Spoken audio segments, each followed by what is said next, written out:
تو اب آخری شہادت جو ہم نے آپ کے سامنے ذکر کی جناب علی اصغر علیہ السلام کی، اس کے متعلق اب آخری مرحلہ جو آیا، اور یہاں پر بھی امام حسین کا جو منظر بیان ہوتا ہے تاریخ کربلا کا، سب سے سوزناک، سب سے غمناک، سب سے دردناک منظر تاریخ کربلا کا جو بیان کیا جاتا ہے وہ ہے امام حسین کی رخصتی کا منظر۔ اور یہ وہ مومنٹ تھا، وہ لمحہ تھا کہ جس وقت نقل کرنے والے نقل کرتے ہیں کہ فوج اشقیاء بھی اس منظر پہ رو رہی تھی جب امام حسین آخری رخصت کے لیے اہل حرم سے آئے ہیں، اور امام نے در خیمہ پہ آ کر سب کو آواز دی ہے اپنی، زینب تم پر آخری سلام، کلثوم تم پر آخری سلام، رقیہ تم پر آخری سلام، سکینہ تم پر آخری سلام، یہاں تک کہ امام چوتھے امام کے حجرے میں بھی گئے، جو بیمار تھے بستر پہ تھے، امام ان کے سرہانے بھی گئے، یہاں تک کہ امام کو جب غش سے افاقہ ہوا اور جب طبیعت کچھ سنبھلی تو پھر چوتھے امام نے پوچھا کہ بابا آپ اتنے زخمی کیوں ہیں، اور چچا عباس کہاں گئے، بھائی علی اکبر کہاں گئے؟ تو امام نے بتایا کہ بیٹا وہ سب کے سب شہید ہو چکے ہیں، مردوں میں بس تم اور میں باقی رہ گئے ہیں۔ اور بعض روایتوں کے مطابق آپ نے اسی وقت اسرار امامت امام زین العابدین علیہ السلام کے حوالے کیے، کیونکہ بس یہی آخری لمحہ تھا۔ اب اس کے بعد خیموں میں آپ جب سب سے الوداع ہونے لگے تو اس یہاں کے ایک جو منظر ہے اس کو ہم نے آگے اس کو بیان کریں گے کہ کس طریقے سے وہ منظر تھا جناب زینب والے ٹاپک میں، کہ کس طرح سے چوتھے امام کے اس میں ایڈریس کریں گے ہم کہ یہاں پر جناب زینب کے ساتھ امام حسین نے کس طریقے سے کیا کام کیا کہ وہ مطمئن ہوئی، چونکہ ظاہر سی بات ہے آخری سہارا امام حسین تھے اور ان کے جانے سے اہل حرم کی ڈھارس بالکل ختم ہو رہی تھی، بیویاں سیدانیاں سب پریشان تھیں، سب غمزدہ تھیں۔ امام الغرض سب سے رخصت ہوئے، خیمے سے باہر نکلے۔ اب یہاں پر ذاکرین بیان کرتے ہیں کہ خود جناب زینب آگے بڑھی اور اپنے بھائی کا بازو تھاما، امام حسین کو سوار کیا، امام سوار ہو گئے۔ اب یہاں پر تاریخ ایک جملہ بتاتی ہے اور کچھ جملے امام حسین نے اپنی سواری پر سوار ہونے کے بعد، زوجنا پہ سوار ہونے کے بعد کہے ہیں، اور وہ اتنے دردناک جملے تھے جس کو تاریخ نے نقل کیا۔ امام حسین ایک بار گھوڑے پر سوار ہونے کے بعد ذوالجناح پہ کہتے ہیں یا ابطال الصفا و فرسان الحیجا مالی انادیکم فلا تجیبونی وادعوکم فلا تسمعونی، اے میدان کربلا کے شیروں، میں تم کو آواز دے رہا ہوں تو مجھے جواب کیوں نہیں دیتے؟ یعنی امام حسین کا خطاب تھا کربلا کے شہیدوں سے، اور میں تم کو آواز دے رہا ہوں اور تم مجھے سنتے نہیں ہو کہ میں تمہارا امام وقت ہوں۔ تو اب اس غم کے عالم میں امام حسین نے میدان کربلا کا رخ کیا۔ اب تاریخ بیان کرتی ہے کہ جس آغاز اور جس مقصد کے تحت پیغمبر اکرم نے دین اسلام کی سٹارٹنگ کی تھی اور شروعات کی تھی، وہ یہ تھا کہ ہمیں امن قائم کرنا ہے، ہمیں صلح کرنا ہے، ہمیں اختلاف نہیں کرنا ہے، ہمیں دشمنیاں نہیں کرنا ہے، ہمیں جنگ نہیں کرنا ہے۔ اس کی آخری حجت امام حسین نے اس وقت تک تمام کی جس وقت تک فوج اشقیاء نہیں مان گئی۔ اب آپ سوچئے کیا یہ وہ مقام تھا کہ اب امام حسین یہاں پر کھڑے ہو کر صلح کی بات کریں جب امام حسین جناب علی اکبر کو کھو چکے ہیں، جناب علی اصغر کی شہادت ہو چکی، عباس دلاور مارے جا چکے ہیں، قاسم ابن حسن مارے جا چکے ہیں، اتنی شہادتیں امام حسین دے چکے ہیں۔ تو اب آپ سوچئے کیا کوئی ایک عام دل ہوگا جو اس بات کی گواہی دے کہ ہاں اب بھی ان کے ساتھ کچھ صلح کی گنجائش ہے؟ نہیں ہو سکتا۔ ہمارا اور آپ کا دل نہیں ہو سکتا، عام انسان نہیں کر سکتا جو اتنے مذاہب برداشت کر چکا ہو اور اس کے بعد سامنے والے کو پھر بھی صلح کی دعوت دے۔ لیکن ہماری لاکھیں جانیں قربان ہو جائیں، ہمارا لاکھوں سلام ہو اس حسین پر کہ جو اس آخری وقت بھی جب سب کچھ اپنا قربان کر چکا، اس کے بعد بھی میدان کربلا میں امام حسین کھڑے ہو کر اب یہاں پر آپ نے ایک عظیم الشان خطبہ دیا ہے، اور یہ آپ کا آخری خطبہ تھا شہادت سے پہلے کا۔ اس میں آپ نے کیا بیان کیا کہ اے لوگوں دیکھو، لماذا تقتلونی، امام نے کئی ساری باتیں کی، اس میں مقصد بھی پوچھا، یہ بتاؤ مجھے قتل کیوں کرنا چاہتے ہو؟ تو جواب آیا لبغض ابی، کہ حسین تم سے کوئی دشمنی نہیں ہے، تمہارے باپ علی سے دشمنی تھی۔ تو اب آپ سوچئے کہ مولائے کائنات کی دشمنی کس حد تک پہنچ گئی اور کہاں تک اس کا انتقام لیا گیا کہ جس کا اتنا بڑا خمیازہ امام حسین علیہ السلام کو یہاں کربلا کے میدان میں اٹھانا پڑا۔ اور امام حسین نے یہاں پر کہا کہ تم میرے قتل سے باز آ جاؤ، میرے خون سے باز آ جاؤ۔ یعنی امام حسین وقت آخر تک چاہتے تھے کہ کوئی بھی ایک اپنے آپ کو مسلمان کہنے والا فرزند پیغمبر کے خون میں اس کا ہاتھ شامل نہ ہو۔ کیوں؟ امام جانتے تھے کہ اگر اس کام میں ان کا ہاتھ شریک ہو گیا تو لاکھ یہ کوششیں کر لیں میدان قیامت ان کی شفاعت نہ ہو پائے گی۔ امام نہیں چاہتے تھے کہ کوئی بھی کبھی بھی امت مسلمہ میں سے جہنم جائے۔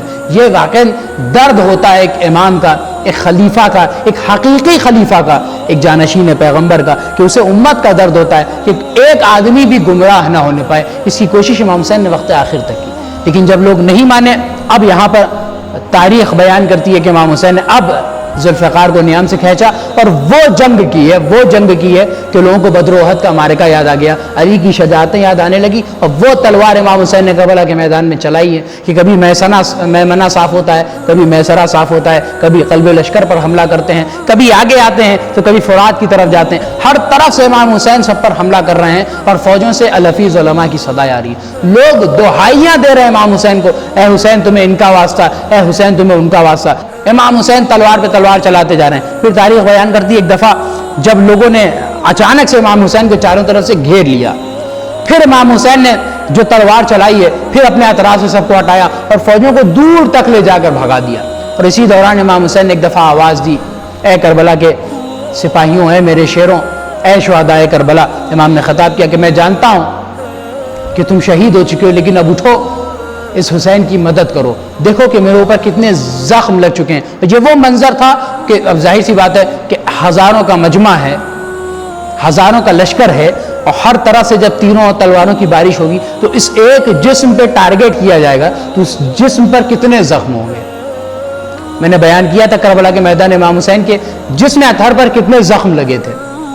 خود اہل سنت کے یہاں طبری میں بھی لکھا گیا ہے کہ کتنے زخم تلوار کے تھے، کتنے زخم تیروں کے تھے۔ اس عالم میں امام حسین کہہ رہے ہیں کہ اے میرے شیروں اٹھو اور میری مدد کرو کہ میں کس طرح سے جنگ کر رہا ہوں، دیکھو میں جانتا ہوں کہ تم شہید ہو چکے ہو اور اب نہیں اٹھ سکو گے۔ تو اس ہنگامی حالات میں ایک دفعہ امام حسین نے تلوار کو نیام میں رکھا۔ اب تلوار کو امام نے نیام میں کیا رکھا تھا کہ بھاگی ہوئی فوجیں جب تک خوف سے بھاگ رہے تھے اب وہ پھر پلٹے۔ اب یہاں پر تاریخ کہتی کہ امام حسین کو حلقے میں لے لیا گیا، گھیرے میں لے لیا گیا۔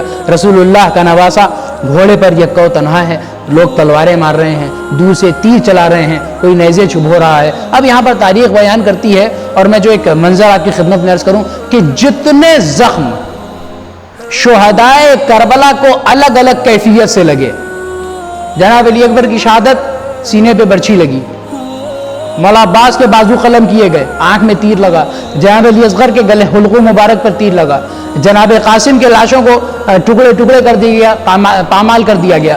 تو اب میں ایک جملہ آپ کی خدمت میں عرض کروں کہ جتنی مصیبتیں شہدائے کربلا پر الگ الگ نوعیت اور قسم سے آئی تھی، وہ ساری مصیبتیں امام حسین پر ایک ذات پر اکیلے آئی تھیں۔ کہ تاریخ بیان کرتی ہے کہ حسین سواری پر ہیں، کسی نے بازو پر تلوار ماری۔ اب سوچئے کہ بازو پر جب تلوار پڑی ہوگی تو امام حسین نے مولا عباس کو یاد کیا ہوگا۔ پھر کسی نے، سنان بن انس نے امام حسین کے پہلو پہ نیزہ چبھویا، اسی نے امام حسین کے حلقوم پر تلوار ماری، پھر کسی نے اسی اثناء میں امام حسین کی آنکھ پر تیر مارا۔ اب سوچئے کہ جتنے زخم، کسی نے ایک برچھی کا پھل لے کر امام حسین کے سینے پر حملہ کیا، تو جتنی مصیبتیں سب نے الگ الگ برداشت کی تھی، ایک حسین کو اکیلے وہ سارے غم دیے گئے، اتنی مصیبتیں۔ اور کسی نے برچھیاں پار کر دی سینے سے، کسی نے تلوار ماری، کسی نے تیر چبھائے۔ اب سوچئے کہ اتنے زخم برداشت کر لینے کے بعد کیا ایک جسم کہ جو 3 دن کا بھوکا اور پیاسا ہو صلاحیت رکھتا ہے کہ گھوڑے پر ٹک سکے یا لوگوں کا مقابلہ کر سکے۔ اب تاریخ کہتی ہے امام حسین اسب باوفا سے نیچے آنے لگے۔ اب تاریخ مقتل میں بیان ہوتا ہے کہ اسب باوفا نے اپنے آگے کے دونوں پیروں کو موڑ لیا تاکہ امام حسین کو گرنے میں تکلیف نہ ہو، لیکن امام حسین جب زین سے زمین پر آئے، اب آپ سوچئے تیر جسم پر پیوست ہیں، تلواریں لگی ہوئی ہیں، نیزے چبھوئے گئے ہیں، امام حسین کا لاشا کیا جسم زمین پر آیا ہوگا، تیروں کے اوپر معلق رہ گیا ہوگا لاشا۔ اب سوچئے امام حسین بالکل ساکت حالت میں ہیں اور ایک نشیب میں امام حسین پڑے ہوئے ہیں، لیکن ایک خاص کیفیت نہیں ہے، نہ جسم میں کوئی تاب ہے، نہ حرکت ہو رہی ہے، لوگ سمجھ نہیں پا رہے ہیں کیا حسین قتل ہوئے یا نہیں ہوئے۔ اتنے میں کسی نے سنان بن انس سے کہا کہ جاؤ اور حسین کا سر تن سے جدا کر دو۔ سنان بن انس ذرا آگے بڑھا مگر پھر واپس پلٹ آیا، کہا میری اتنی ہمت نہیں ہے۔ اب آپ سوچئے کہ واقعی شجاعت اہل بیت کیا ہوتی ہے اور شجاعت امام حسین کیا تھی کہ اتنا زخمی انسان پڑا ہوا ہے، پھر بھی لوگوں میں جرأت اور ہمت نہیں ہے کہ بڑھ کر امام حسین کا آ کر کوئی دوسرا زخم دے سکے۔ لوگ ہیبت بھی کھا رہے ہیں، اس کے ساتھ ساتھ یہ احساس بھی دل میں ہے کہ فرزند پیغمبر ہے، لیکن افسوس مسلمانوں کے اوپر ہے کہ اتنی تکلیفیں دے لینے کے بعد کیا خیال پیدا ہو رہا ہے کہ یہ فرزند پیغمبر ہے۔ لیکن جب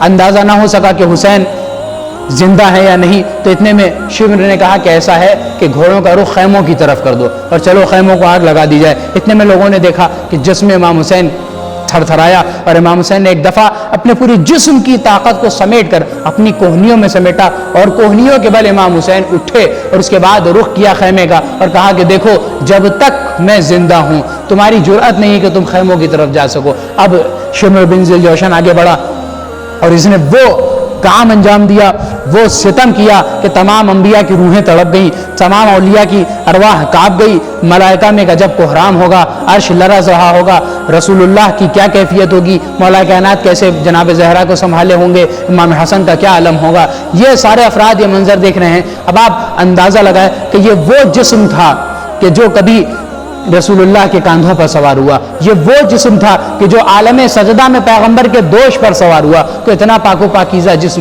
جسے علی و فاطمہ نے اپنی آغوش میں اٹھایا ہو، جس جسم کے رکھے ہوئے جسم کے جھولے میں رکھے ہوئے جبریل نے جھولا جھلایا ہو، تو اتنا مبارک جسم کہ جس کے جھولے سے مسو کے فطروس جیسے شفا پا گئے، اس جسم میں ناظرین کے اوپر شمر سوار ہوا۔ اب اس نے امام حسین کی بار خنجر کو بلند کیا اور آپ کی ریش مبارک کو پکڑنے کے بعد زلفوں سے اٹھاتے ہوئے امام حسین کو سر کو بلند کیا۔ اب یہاں پر تاریخ بیان کرتی اس نے خنجر کو پھیرا نہیں بلکہ ضربیں لگانا شروع کیا۔ امام حسین کے خشک گلے پر خنجر چلانا جب شروع کیا، ضربیں مارنا شروع کیا تو خشک گلا تھا، کٹ نہیں پا رہا تھا، لہذا اس کے وقت لگا۔ اب آپ سوچیں کہ فرزند کے پیغمبر کا گلا کٹ رہا ہے۔